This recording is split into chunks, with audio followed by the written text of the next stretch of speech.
Hola, soy Cata Varela y les doy la bienvenida a un nuevo podcast con respuestas a padres con preguntas. Hoy le damos la bienvenida a Paola Boto, exalumna Pacha, psicóloga y psicoanalista. Fue profesora en Pachas por más de 9 años y actualmente trabaja como psicóloga del Gimnasio Moderno en el programa Tratémonos Bien y también atiende en su consultorio de forma particular. Hoy Paola nos trae un tema muy importante y relevante en la educación de nuestros hijos y es cómo desde la familia nace el buen trato y el respeto por nosotros mismos y por el otro. Bienvenida Paola a este espacio. Gracias, qué rico estar acá en mi casa también. Qué dicha. Aquí, bienvenida siempre.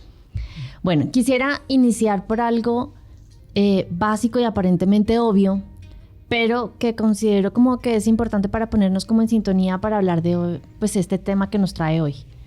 ¿Cuál podemos considerar sería la definición del buen trato? ¿Qué es realmente lo que está detrás de ese concepto?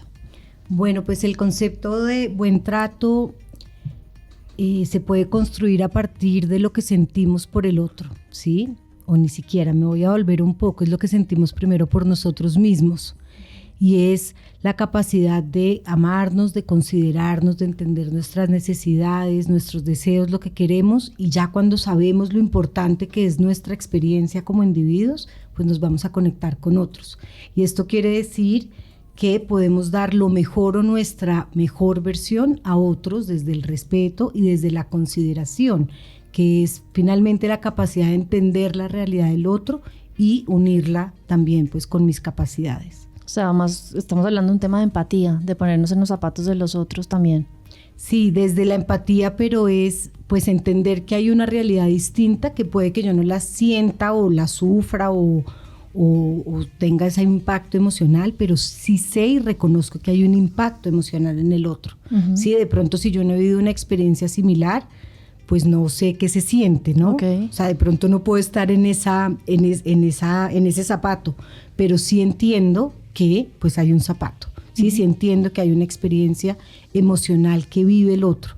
Y mi trabajo o pues mi acompañamiento es poder brindarle lo mejor de mí, ¿sí? Desde la contención, desde el amor, desde el respeto, para tratarnos bien. Entonces, pues cuando nos tratamos bien, evitamos, ¿no?, el tratarnos mal. Uh-huh. Uh-huh. Vale, ¿cómo nosotros como padres influimos en ese buen trato? Es decir, ¿cuál es nuestro rol como papás y cómo la familia empieza a ser, como dice nuestro título, la célula del buen trato, pues nuestro en familia y con el otro? Pues es fundamental, es el primer escenario de socialización, ¿sí? La familia, por más que existan un grupo de amigos, por más que exista un colegio, por más que existan otros grupos sociales, la familia es la primera. Sí, la familia como se quiera componer la familia, ¿no? Con un papá, con una mamá, con hermanos, la familia extendida, pero es el primer grupo socializador. El rol de la madre o de la primera cuidadora es fundamental porque es la primera persona que tiene la capacidad de explicarle al bebé qué le está pasando, qué está sintiendo, cuál es el contexto. Es la primera persona que mira al bebé, es decir, el bebé se reconoce en la mirada de la madre. Entonces, ¿qué papel juega una mamá? El papel de la mamá es poder enseñarle a ese bebé, a ese niño que también va creciendo, a esta niña, pensándolo en las alumnas Pachas, que tiene un lugar en el mundo, que puede sentir, que alguien le puede escuchar esa emoción y también se la puede validar y también le puede explicar qué le pasa para darle pues de valor, ¿no? Y darle forma a qué haces con esta emoción, por ejemplo. Uh-huh. El rol del padre es importantísimo porque el rol del padre es separar esta diada mamá-bebé, que desde el principio es tan fundamental para sobrevivir, y el papá entra como un tercero que dice: entiendo la relación de ustedes, pero hay más, ¿no? O sea, no solamente existe mamá y bebé, sino hay un papá. Hay un papá que también pone unas normas, hay un papá que también pone un contexto, que tiene unas necesidades, y voy a relacionar a este papá con los otros, ¿no? Otros hermanos, ¿sí? Que muestra la diferencia, otros amigos, otro colegio, o sea, muestra, digamos, ya el concepto de diversidad, uh-huh. ¿Sí? Que somos un grupo social que necesitamos unos acuerdos, ¿sí? Que necesitamos también el poder hablar de nuestras necesidades, de nuestros deseos, de nuestras emociones, y que una familia es ese primer grupo, ¿no? Con el que se experimenta. Sí, es el primer grupo que limita. Por eso es tan importante que los papás, que las familias entiendan muy bien el valor de su apellido. Sí, ahorita estábamos hablando si podía poner mi segundo apellido en la presentación, porque es qué valor trae un padre, qué valor trae una madre y esa identidad, ¿no? Y la primera pregunta es como familia, ¿qué queremos ser? ¿Qué grupo queremos convertirnos? ¿Qué acuerdos queremos tener, no? ¿Qué rutinas queremos hacer? Porque es ahí donde este bebé que empiezo a hablar, o esta niña o este adolescente, entiende que vive en un grupo, que vive en una comunidad, que aunque es muy rico sentirse único, pues no somos únicos. Es decir, son esos primeros parámetros que yo necesito para entender cómo comportarme con el mundo. Claro, y total, porque está el lenguaje, ¿no? No podemos olvidar que muchas veces nuestras expresiones de maltrato están orientadas más hacia actos violentos o hacia actos que no tienen palabra. Sí, es importante fomentar el diálogo, por ejemplo.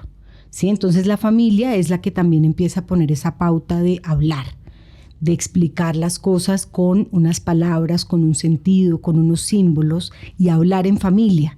Sí, cuando logramos eso, cuando la familia logra esos espacios de diálogo, de explicar qué sientes, de también modelar, de también corregir cuando es necesario precisar, pues empezamos a entender que a través de la palabra, sí, podemos comunicarnos, no necesariamente desde acciones violentas o acciones, pues ya la pongo también como usando la tecnología como mensajes, ¿no?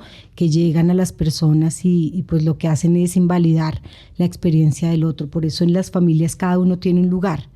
Sí, quiero que imaginemos de pronto un almuerzo familiar, un domingo, si cada uno se sienta en un lugar.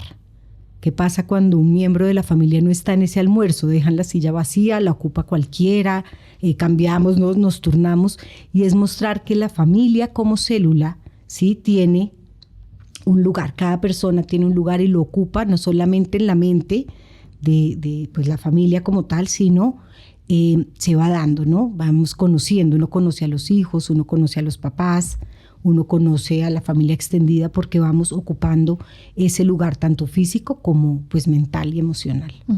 Eso me trae a pensar algo, y es las jerarquías que también, digamos, son importantes para enseñar esa parte del buen trato. Es decir, muchas veces vemos hoy en día que muchos niños son quienes ponen las pautas a los padres y no al revés.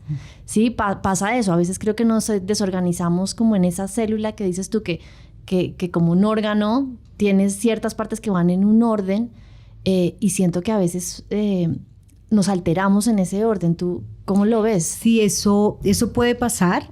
Y lo que valdría la pena pensar es qué impacto tiene, ¿no? ¿Qué impacto tiene crecer pensando que no hay jerarquías, o que no hay límites, o que no hay de pronto como alguien que nos contenga? Porque por supuesto hay que validar la experiencia de cada uno acorde a la edad.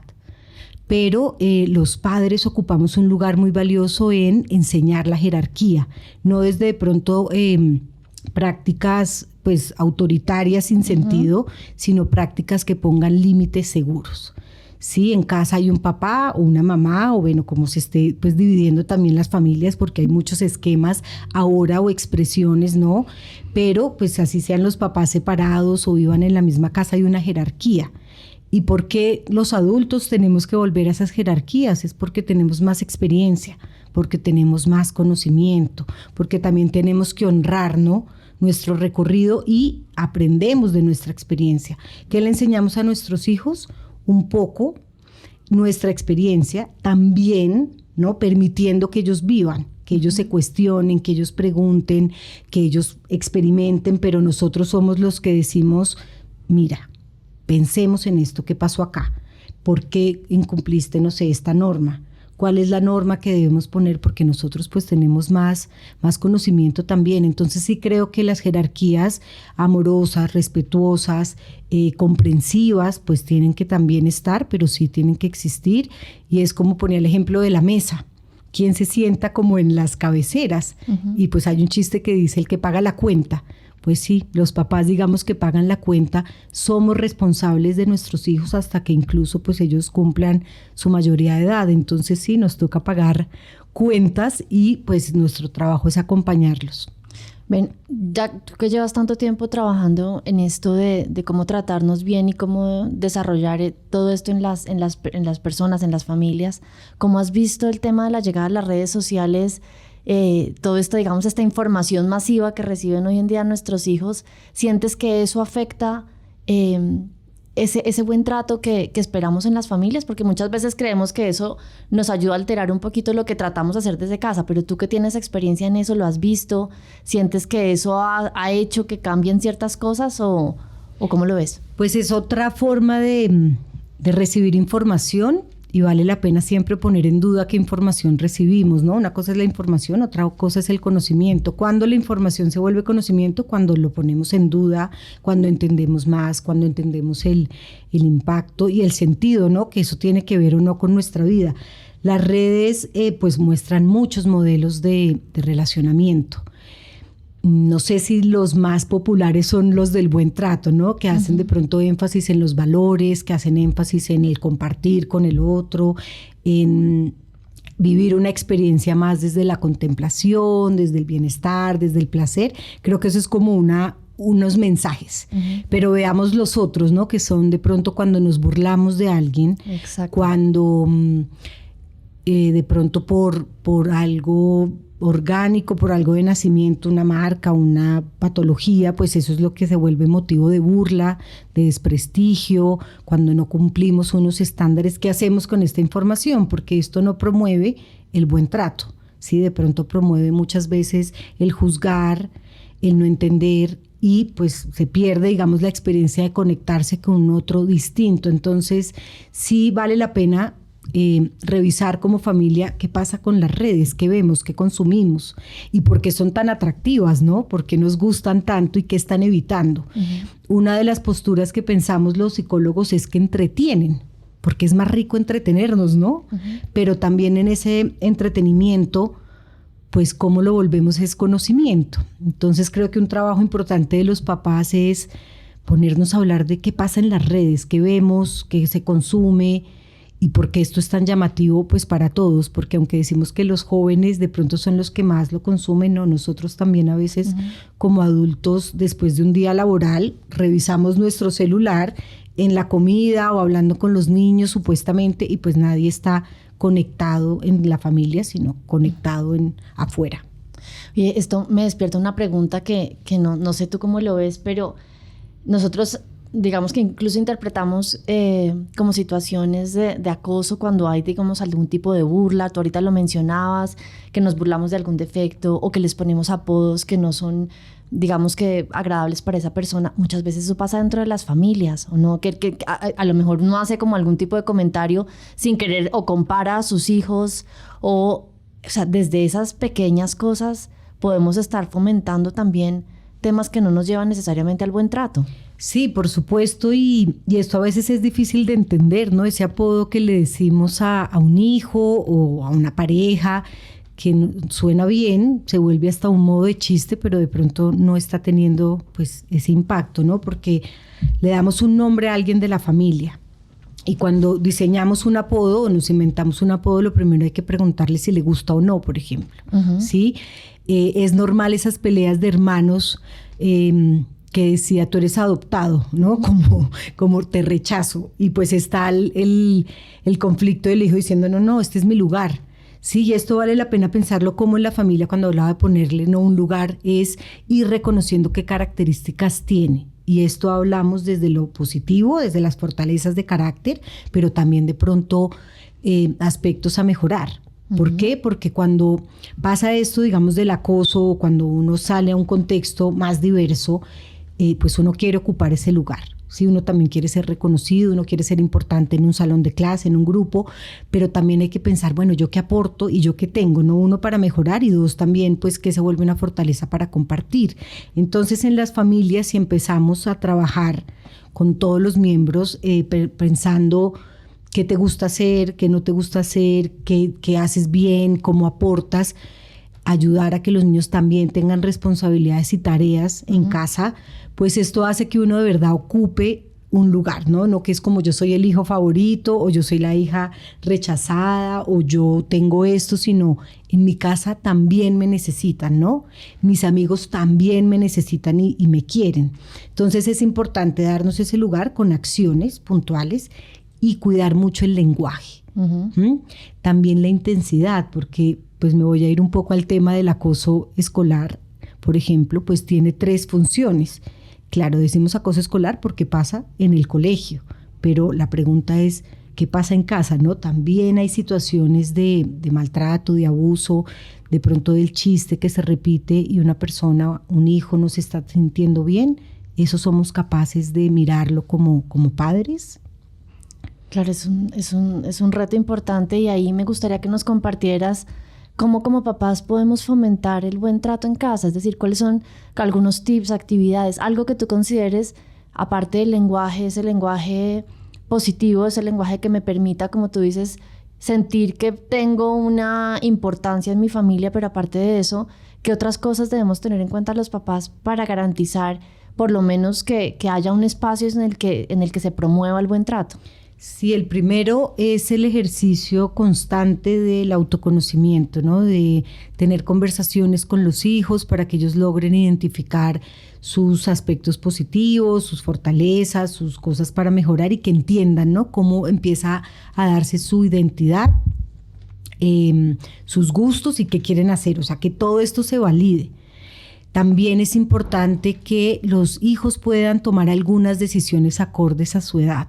Entonces hay negociaciones que sí o sí hay que hacerlas. Por ejemplo, con la comida, pues no tiene negociación, digamos, la proteína porque es lo más importante, pero uno sí puede negociar con un hijo el postre. Si quieres galletas o quieres, no sé, un helado.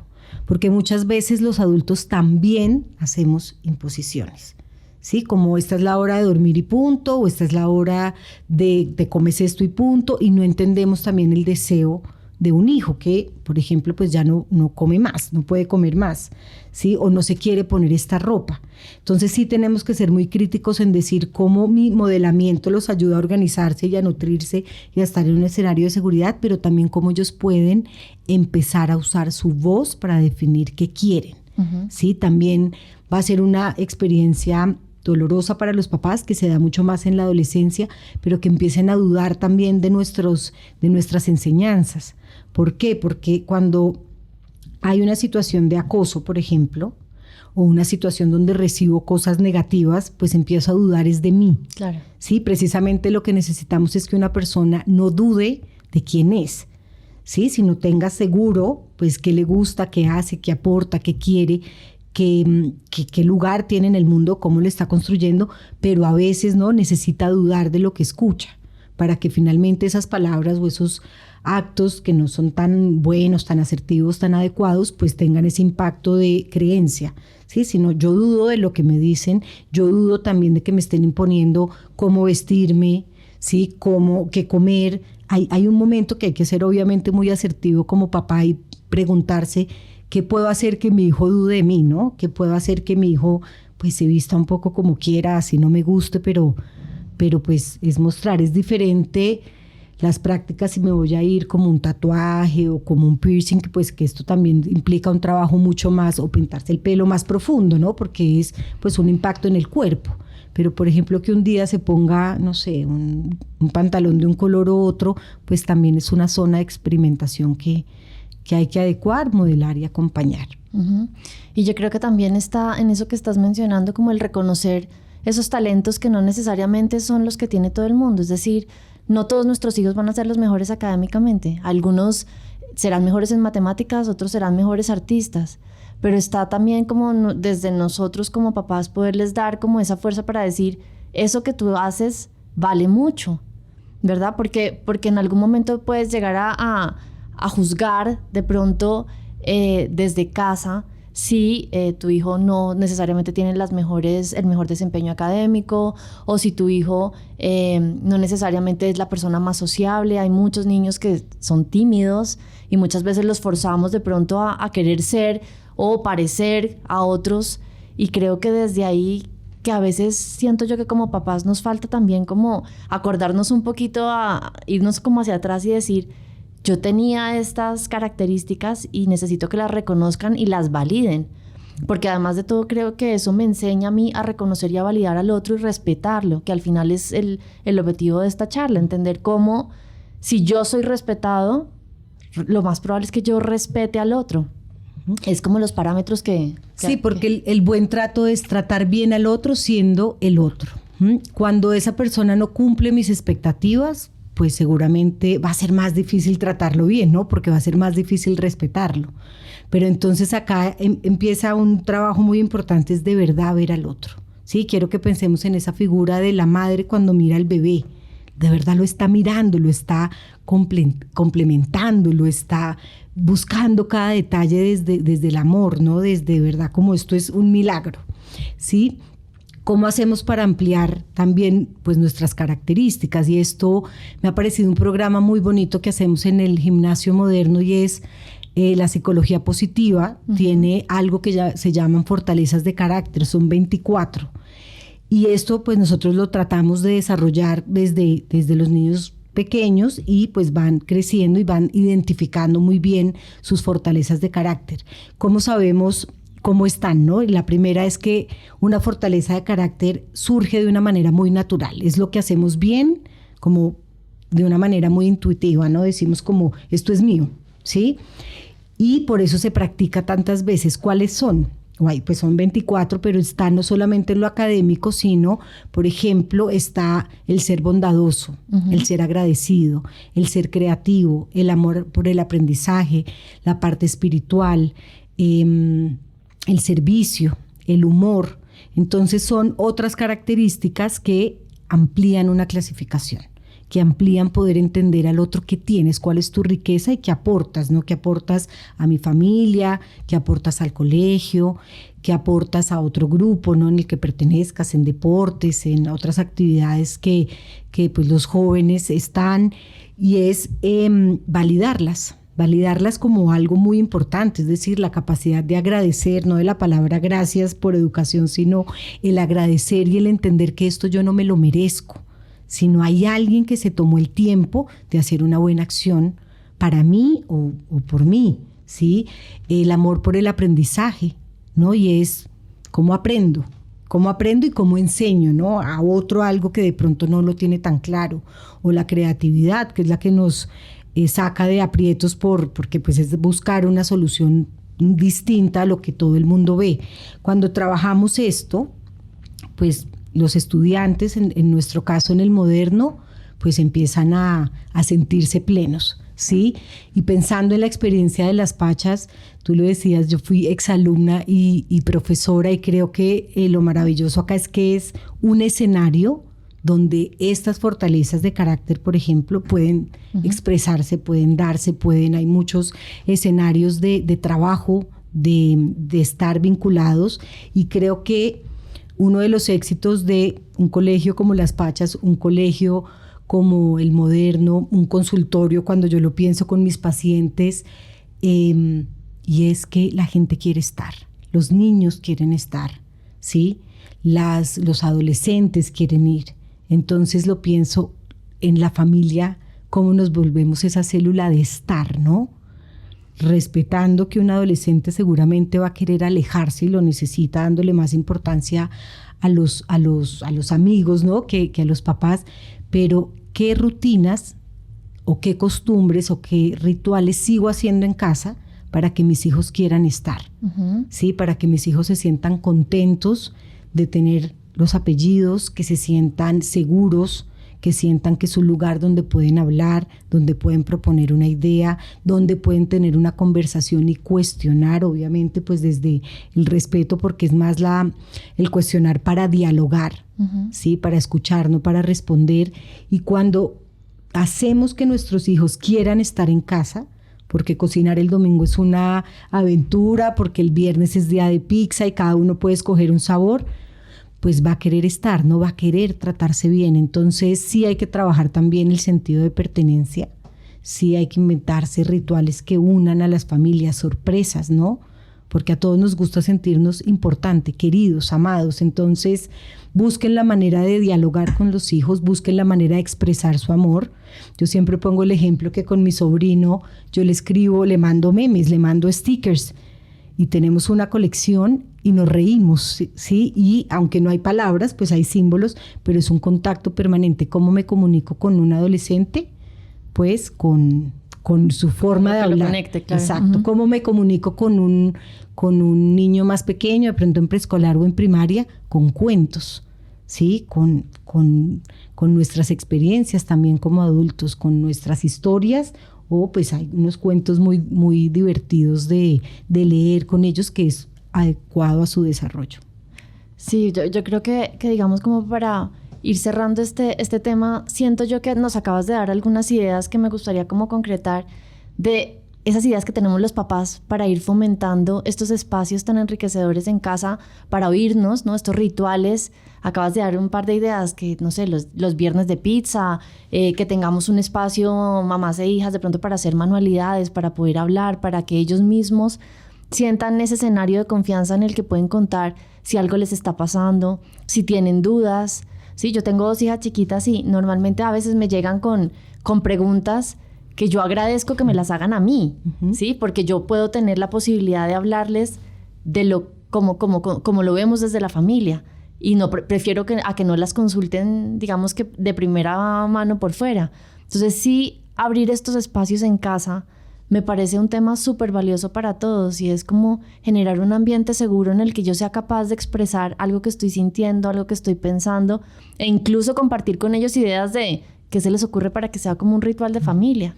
Sí, entonces es importante como para ir aclarando y como dando ideas puntuales. Uno, pues mi invitación a los papás es que conozcan las etapas de desarrollo de sus hijos y esos cambios, ¿no? Tanto orgánicos como pues en la mentalidad y en las emociones, porque es así como nos podemos encontrar o reencontrar con ellos. Uh-huh. Y así empezamos a poner también actividades acorde, ¿no? a lo que esperamos. Siempre es importante los acuerdos, reevaluar los acuerdos de convivencia, reevaluar el lenguaje que se usa en casa, trabajar muy bien valores, los valores que la familia quiera tener, y pues esto es diciéndolos, haciéndolos, buscando esa coherencia y buscar ese espacio de querer estar, porque nosotros usualmente estamos donde nos tratan bien, donde sentimos placer, donde disfrutamos. Y esto va a garantizar que un hijo, que un niño, pues tenga experiencias placenteras en sus diferentes grupos, ¿sí? Si un niño, por ejemplo, en el colegio, pues no se está sintiendo bien con algunos amigos, pues que tenga la opción de decir, no, acá no es, lo estoy pensando, lo dudo, y buscar un lugar donde se sienta mejor. Sí, es importante que nosotros también desde familia seamos esa célula de decir, te queremos, te valoramos, te respetamos por quien eres, y eso vas a seguir haciendo en el mundo. Uh-huh. Entonces, frente a un mensaje que no sea positivo, que no sea de buen trato, pues enseñarle a un hijo también a dudar.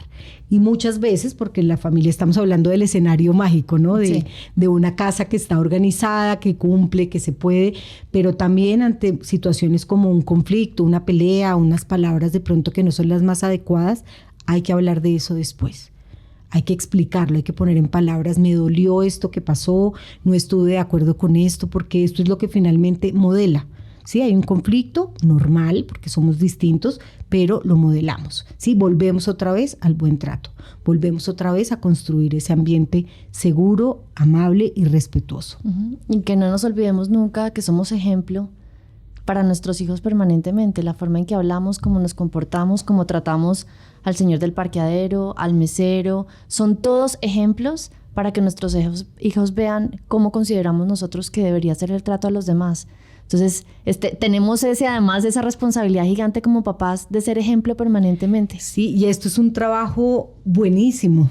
Sí, es una gran oportunidad cuando uno conoce gente que trabaja en colegios o con niños, que uno dice, ¿cómo estás igualitico?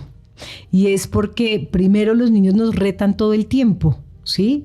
Nos hacen sentirnos jóvenes porque uno juega, está con ellos, se vincula, pero a la vez en ese ejercicio de descubrir que un niño, por ejemplo, en preescolar pelea y no dura con una pelea eterna, ¿sí? O se pelean y vuelven o tienen unos mejores amigos cuando nosotros también miramos a los niños y a sus necesidades y hacemos un trabajo fuerte como adultos, pasa esto que tú dices y es, somos conscientes que somos un modelo, ¿sí? Que no solamente nosotros nos miramos en un espejo, sino nos están mirando todo el tiempo. Entonces sí es un trabajo en dos vías, de formarnos, ¿no? Los niños aprendiendo de nosotros, de nuestra experiencia, que hay que darle valor, y volvemos a la importancia de una jerarquía, ¿sí? De un límite, porque ese es el límite seguro que da el adulto, pero también nosotros aprendemos de ellos, aprendemos que hay emociones que pueden ser muy fuertes, pero una discusión en preescolar, en niñas de preescolar, es lo máximo, porque pelean y dicen, ya no quiero ser tu amiga, y a los 2 minutos ya pasó. ¿Sí? Entonces las emociones también pasan, tienen un pico, pero pasan, no hay conflictos eternos. Y cuando está esa doble vía de aprender del otro y de ser ejemplo, no solamente para los otros, sino para uno mismo, y sentirse orgulloso de ser un papá, no el mejor amigo. Uno ya tiene mejores amigos de su edad, ¿sí? Por eso es importante una jerarquía para saber un hijo cómo quiere ser cuando grande, porque uno es el modelo de cómo vas a ser como grande, cómo vas a ser adulto. Entonces es un ejercicio muy interesante de seguir creciendo como individuo y como grupo. Si nos tratamos bien nosotros mismos, si nosotros también tenemos hábitos saludables, nos hablamos bonito, reconocemos cosas positivas de nuestro trabajo, nos premiamos, ¿no?